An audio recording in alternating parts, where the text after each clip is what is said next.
Jeg hedder Alberte, jeg er 19 år gammel, og jeg har altid vidst, at jeg vil sætte fod på alle kontinenter. Derfor, som del af mit sabbatår, vil jeg få flere kontinenter i hus. Jeg valgte derfor at starte med det sværeste, nemlig Antarktis.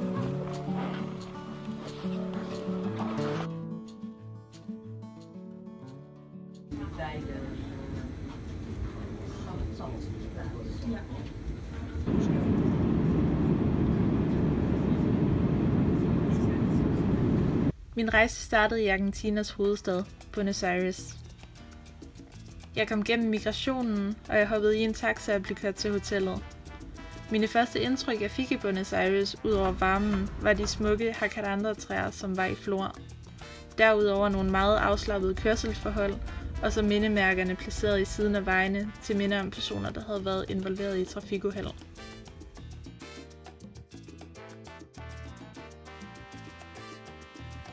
Jeg ankom til hotellet og skulle direkte til informationsmøde omkring turen. Derefter tog jeg et tiltrængt bad i hotellets swimmingpool.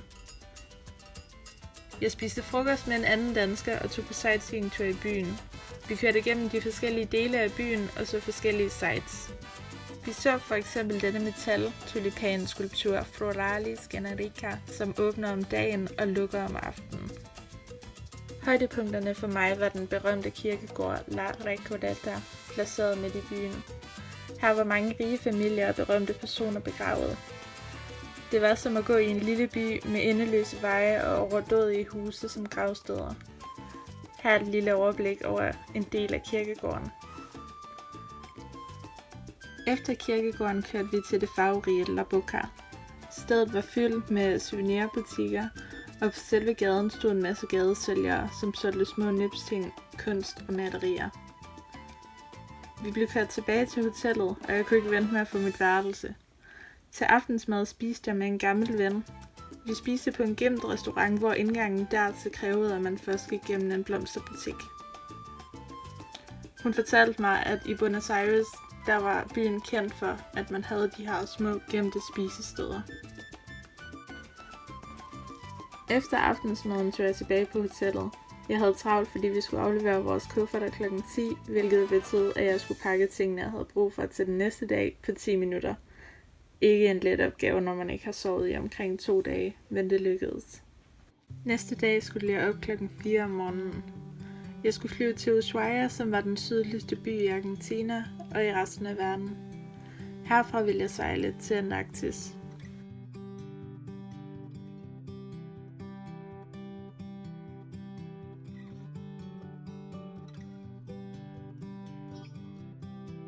Dette var første gang, jeg nogensinde havde set sne ligge på bjergtoppe. Jeg synes især, det var imponerende, da temperaturen var for høj til, at det var behageligt at have jakke på. Vi fik en rundtur i byen og fik lidt tid til at gå rundt på egen hånd. Vi fik vist et turistkontor, hvor man kunne få et særligt stempel i passet, hvor der stod Ushuaia, indgangen til Antarktis. Jeg var inde på et lille håndværksværksted, hvor man kunne købe sig alverdens små ting. Jeg fik selv købt et håndmalet bogmærke. Selve byen var ekstremt turistpræget, da der var souvenirbutikker overalt. Og generelt for byen var der et gennemgående Antarktis-tema, da byen ligger havn til de store selskaber, der sejler turister til kontinentet. Civile mennesker sejler også til i deres små fiskerbåde, men det tager dog noget længere tid. Efter det blev vi kørt til havnen og kom på skibet. Proceduren var, at vi først skulle have scannet vores ting gennem en metaldetektor, aflevere en lægeerklæring til skibets læge og have lavet vores identifikationskort. Vi fik alle udleveret en drikkedunk og en jakke. Senere skulle alle møde op til et sikkerhedsmøde i tilfælde af noget ville gå galt i løbet af vores tid på skibet. Og om aftenen var vi klar til at sejle ud af Beagle-kanalen og mod Antarktis. Næste dag blev tilbragt udelukkende i Drake-passagen, som er kendt for sit barske farvand, men vi havde utroligt roligt vand. Det forhindrede mig dog ikke i at blive utrolig søsyg. Denne dag var der mange praktiske ting, der også skulle ordnes, inden vi måtte sætte fod på kontinentet. Vi var blandt andet til biovacuuming, hvor man skulle støvsuge alt sit ydre tøj og udstyr for frø for at forhindre, at man ville bringe noget fremmed til kontinentet. Vi fik også udleveret støvler, og vi skulle til IAATO briefing, hvor vi blev undervist i forholdsreglerne, vi skulle tage til dyrelivet, og hvordan vi skulle bevæge os rundt, imens vi befandt os på kontinentet.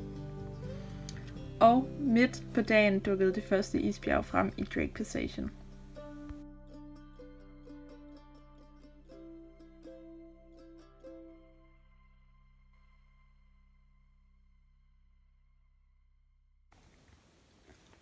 Der var også booking deadline for aktiviteter. Man kunne vælge at campere på Antarktis for eksempel, som jeg meldte mig til, men jeg blev dog ikke trukket ud, da der var venteliste på. Derudover kunne man gå i snesko, sejle i havkajak og melde sig til forskningsprojekter på skibet. For eksempel kunne man være med til at tage optagelser af undervandslivet. Udover det fik jeg tildelt min bådgruppe. Vi var nemlig opdelt efter nationalitet. Min bådgruppe var Blackbroad Albatrosses. Næste dag havde vi vores første landing på Half Moon Island. Jeg kunne næsten ikke vente på, at det var min bådgruppes tur til at komme på land. Man kunne se pingvinerne derinde, og det var vildt at tænke på, hvor tæt på man snart ville være på dem. Da det blev vores tur, sejlede vi derud, og jeg blev overvældet af pingvinerne, der gik rundt på stranden. Men hvad jeg ikke vidste var, at der var mange flere bare lidt højere oppe.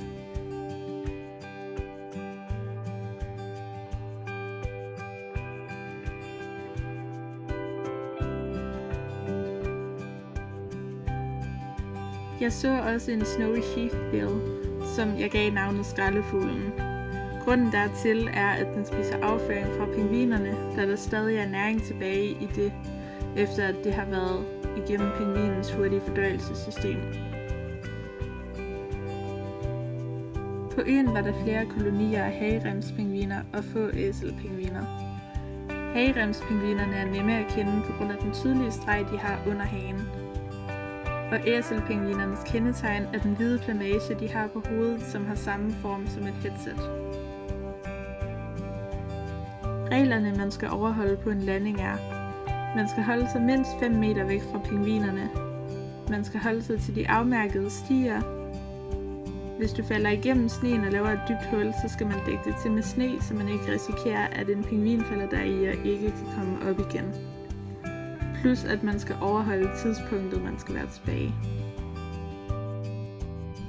Hvis du skulle forestille dig en pingvin, vil du sikkert se den sådan her.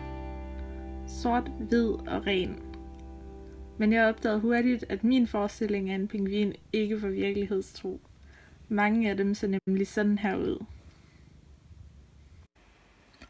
Som slut på landingen havde jeg også muligheden for at springe i havet for at lave et polar plunge.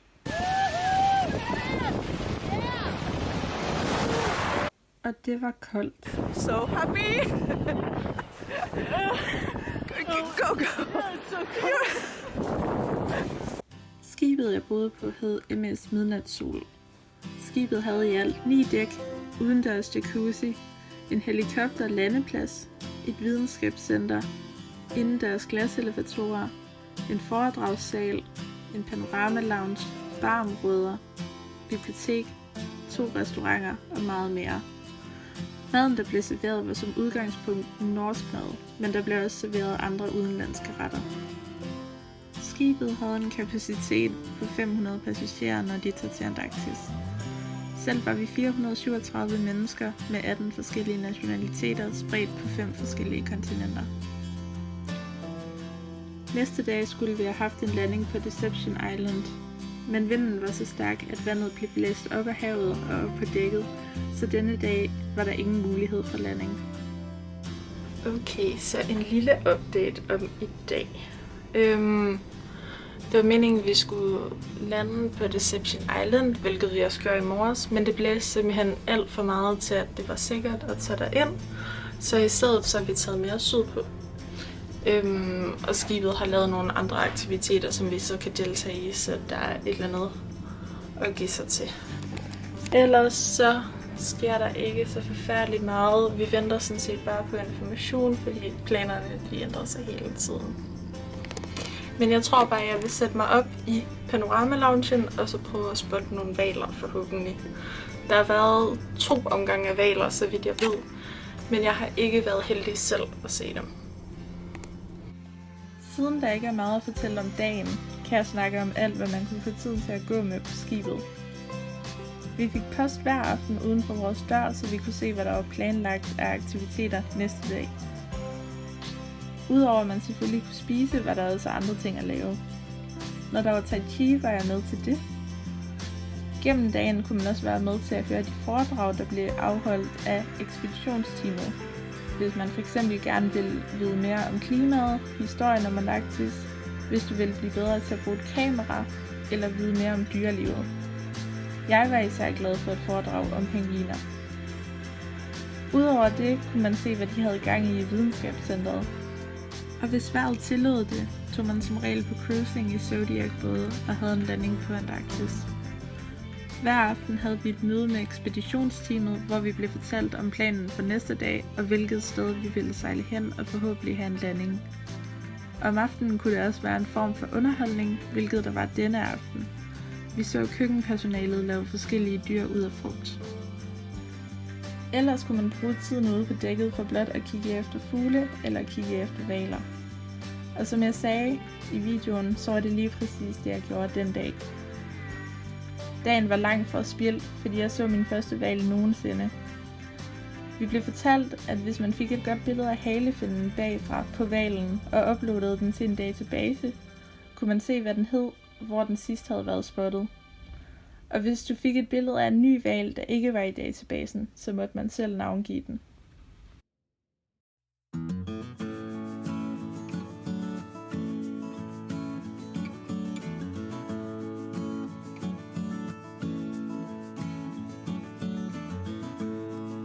Godmorgen, klokken er lidt i 8, og vi skal til at på et cruise rundt i de små Zodiac-både. Men jeg tænkte lige på at filme, hvad man har på udenfor, for måske lige at sådan, give en fornemmelse for, hvor meget tøj man skal have på. Men vi er kommet til Chiriguano Bay, hedder det. Og det er en del af selve Antarktis-kontinentet. Det er ikke øgrupper ved siden af. Men altså det, jeg har taget på indtil videre, det er bukser, og indenunder har jeg skiunderbukser. Så har jeg en skiundertrøje på. Uden over min trøje vil jeg tage en fleece på. En normal sund fleece.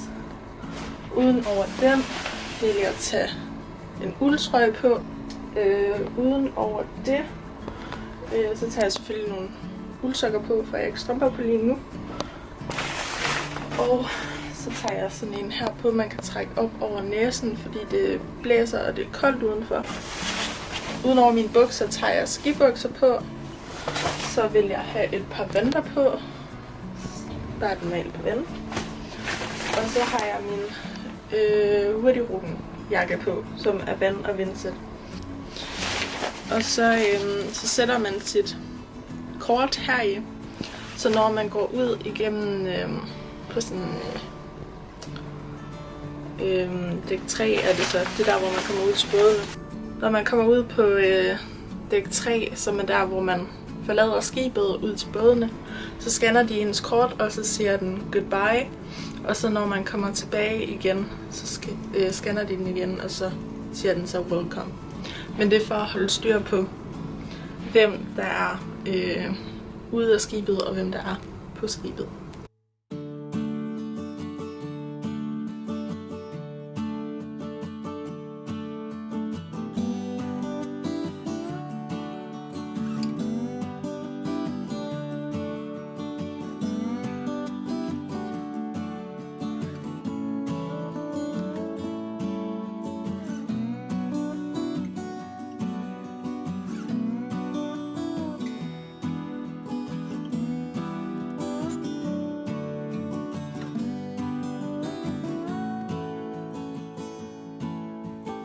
Efter cruising havde vi en landing i Orne Harbor.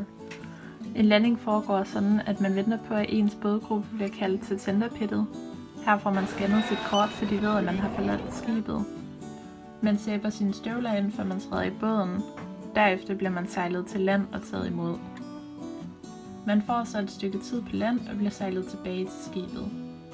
Før man må gå ind på skibet igen, skal støvlerne rengøres i en børstemaskine for at sørge for, at man ikke tager noget med fra kontinentet ind på skibet. Derefter bliver ens kort scannet igen, for at de ved, at man er tilbage på skibet. For at komme op til pingvinkolonierne ved denne landing, skulle vi gå op ad et lille bjerg. Det blev hurtigt varmt at gå op, men udsigten fra toppen var det hele værd. Her så vi dem også samle sten til deres reder, og redebygningen er ikke en let proces, da pingvinerne går rundt og kigger længe efter den helt rigtige sten.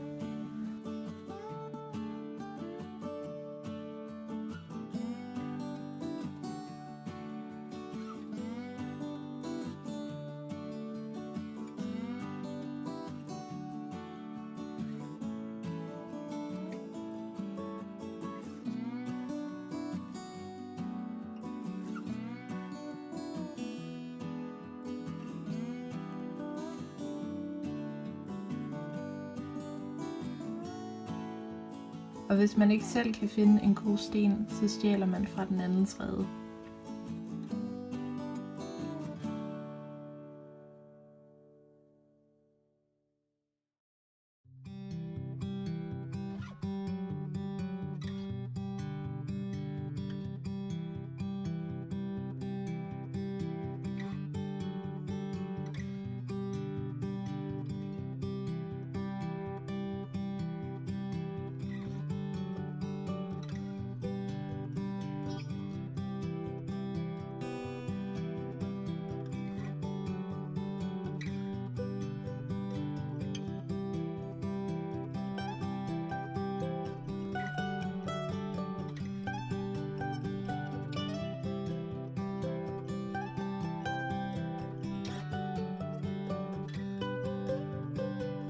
På Dango Island var det æselpingvinerne, der udgjorde flertallet. Og ligesom forrige dag skulle vi gå lidt op ad bakke for at komme til kolonierne. Dog behøvede man ikke at gå ned igen, da ekspeditionsteamet havde lavet en rutsjebane videre.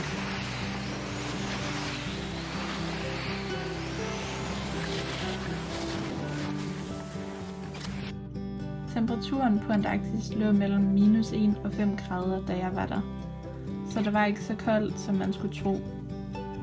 Dette betyder også, at isen smeltede hurtigt nogle steder, men det betyder også, at pingvinerne kunne få mulighed for at lægge deres æg på områderne uden sne. Det jeg husker bedst fra denne landing, var de store isklumper, der lå på stranden. Jeg havde taget min jakke af for billedet, men da jeg vendte tilbage til den, havde den fundet en ny ejer, og det så ikke ud, som om jeg fik den tilbage lige foreløbig.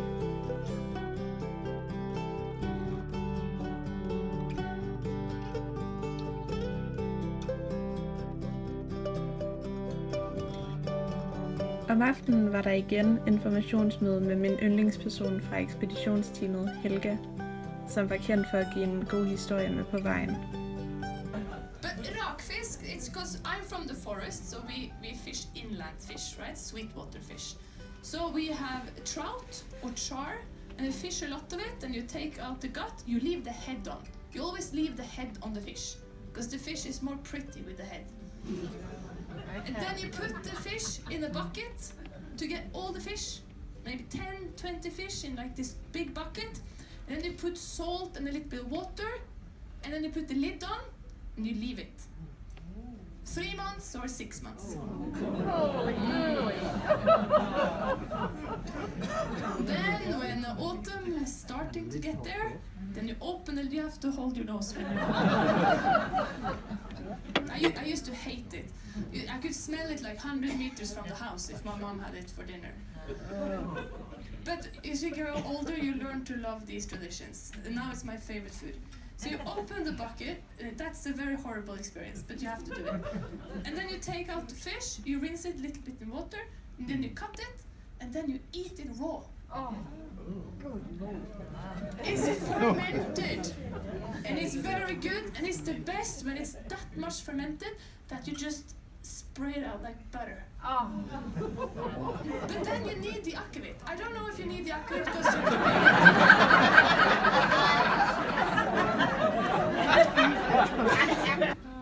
that was not what was supposed to talk about, but it happened.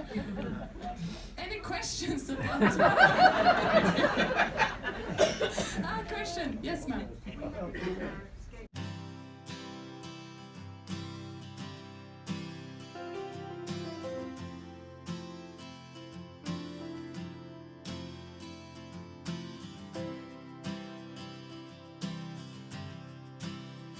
Næste dag skulle vi have cruiset og haft en landing ved Port Charcoal, men der var ingen landing på grund af isforholdene, så vi sejlede videre til Flanders Bay, hvor vi havde cruising i stedet.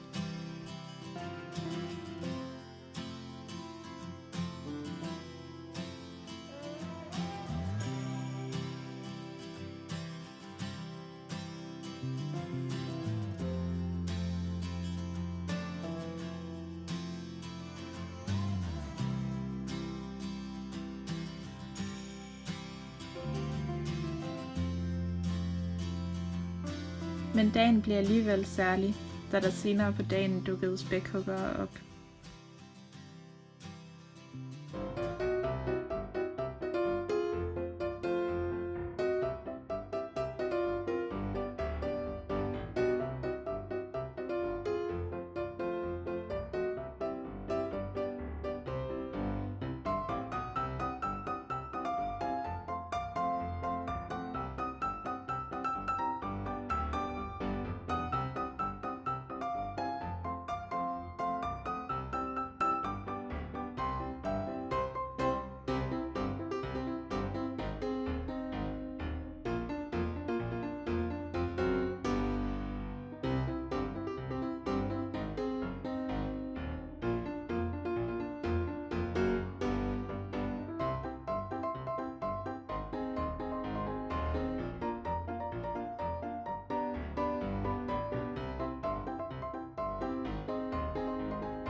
Den næste dag var der landing på Negro Harbor.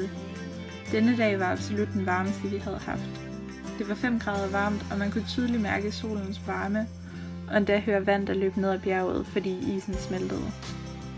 Det var helt surrealistisk at kunne være på Antarktis kun iført flis og bukser. Men det, der gjorde præcis dette sted så specielt for mig, var de store gletsjere, der var ved at kalve. Dette var også en risiko ved stedet, da det potentielt kunne ende i en mindre tsunami, hvis et stykke knækkede af. Derfor var det prioriteret at have en til at stå permanent og holde øje med gletsjeren, imens os andre var på land. Vi fik at vide, at for et par dage forinden, der havde et gletsjerstykke revet sig løs og skyllet et kæmpe stykke is op på land, som uheldigvis havde klemt en pingvin, så det var ikke helt ufarligt. Men gletsjerne, de var intet mindre end fascinerende. Man kunne høre dem buldre og brage. Det var præcis ligesom i naturdokumentarerne. Og selv pingvinerne afbrød deres snakken for et øjeblik, når gletsjerne knasede.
Senere på dagen fik vi gæster på skibet fra basen Port Lockroy.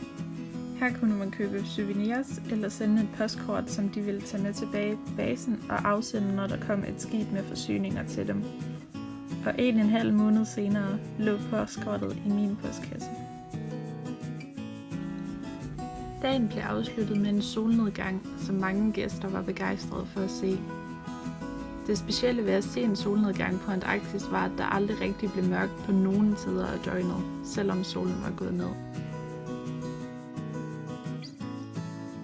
Nå, så står man tidligt op, og så finder man ud af, at sneskuturen den er aflyst, fordi, som I måske kan se, så kan man ikke se særlig meget derude. For der er toget. Man kan lige skimte de der små klumper is, men ellers så ligger der bare en tyk tåge ved skibet, så vi kunne ikke gå ud på sneskuturen, så det bliver ikke til noget den her tur. Så håber jeg bare, at landingerne ikke bliver aflyst i dag, fordi det er vores sidste dag her. Vi havde vores sidste landing på Antarktis ved Demoy Point. Her lå en forladt forskerstation, som vi måtte nøjes med at se fra afstand, fordi pingvinerne havde overtaget stedet til deres redebygning.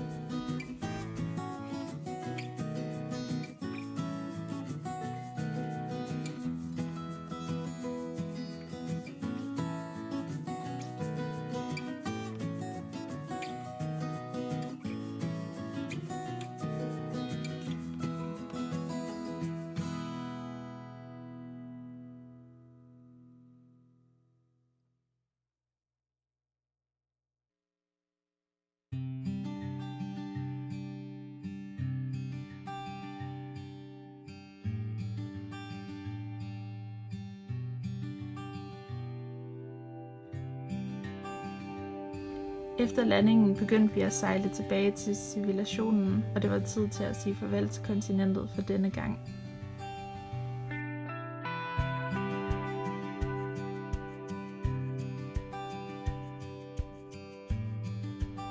Om aftenen havde crewet arrangeret et talentshow, hvor der blev vist sang og traditionel dans fra Filippinerne.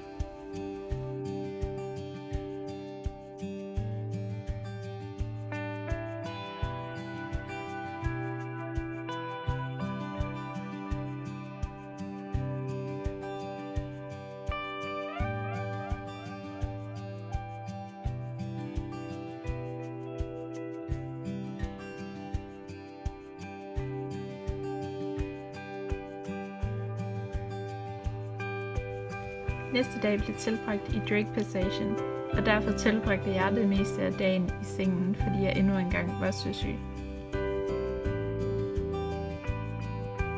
Jeg tog mig dog sammen til at deltage i en gang Tai Chi,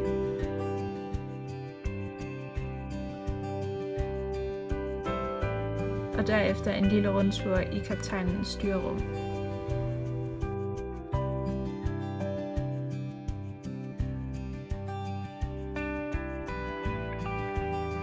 Næste dag sejlede vi forbi Kap Horn, Sydamerikas sydligste punkt, og derefter ind i Beagle-kanalen, og om aftenen ankom vi til endestationen Ushuaia. Dette var dagen, hvor vi skulle forlade skibet og flyve tilbage til Buenos Aires. Men først havde jeg meldt mig på en lille udflugt i Ushuaia.